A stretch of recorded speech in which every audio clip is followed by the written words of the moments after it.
So kahit nasa Boston na ngayon itong si Anfernee Simons ay marami pa rin mga kuponang nagpapakita ng interest sa kanya, yung Milwaukee Bucks at ang Denver Nuggets. Pero heto ang mga rason kung bakit nakakabuti para kay Anfernee Simons na manatili sa Boston Celtics. Una, malaking opportunity ang naghihintay sa kanya.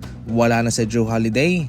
Samantalang si Peyton Pritchard ay mapopromote na sa starting lineup at siya yung ilalagay sa posisyon nito sa bangko coming off the bench bilang 6-man. So sa Boston Celtics ay paniguradong magkakaroon talaga siya ng solidong minuto at playing time doon. Samantalang yung kanyang kontrata ang pangalawa.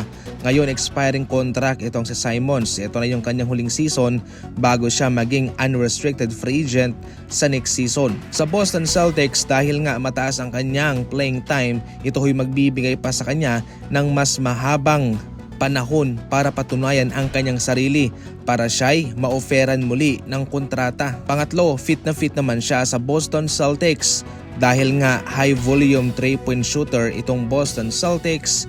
Bagay siya rito dahil siya'y masipag ding tumira galing sa 3-point line.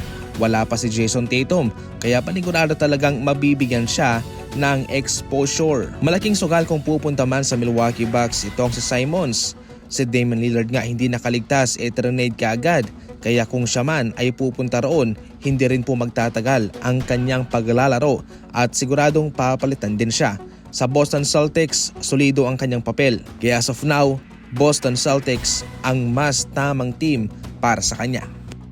So tinuturing nga ho bilang isang powerhouse team sa ngayon ang Houston Rockets pagkatapos na kanilang makuha pa si Kevin Durant. Pero heto ang tatlong kupunan na magiging threat sa kanila.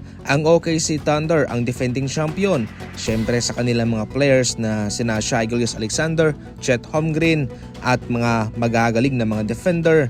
Given pa sa kanilang kalakasan ay delikadong team po itong OKC sa kanila. Sa kanilang tapatan sa regular season noong nagdaang season, nakapanalo po ng 3 beses ang OKC sa Rockets samantalang yung Rockets lamang ay 2 lamang. Pangalawang team itong Denver Nuggets, maraming mga experienced player itong Denver Nuggets. Kay Nikola Jokic pa lang ay siguradong mahihirapan na kung sino man ang magbabantay sa kanya.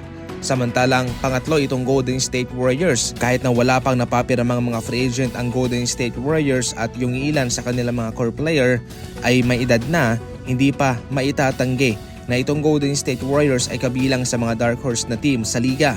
Tandaan na hindi pa nakapanalo ang Houston Rockets ng series laban sa kanila since 2015. Sabi ko nga sa ating mga nagdang video ay pagmamay-ari po ng Warriors at ni Stephen Curry itong Rockets sapagkat sa playoff ang Warriors ang kanilang malaking bangungot. Gayunpaman hindi pa po natin nakikita kung paano maglaro itong Rockets na kasama si Kevin Durant, especially sa ngayon na marami silang mga players na matataas. Matataas yung height at matataas din po yung kanilang wingspan. Perfect sa magandang depensa.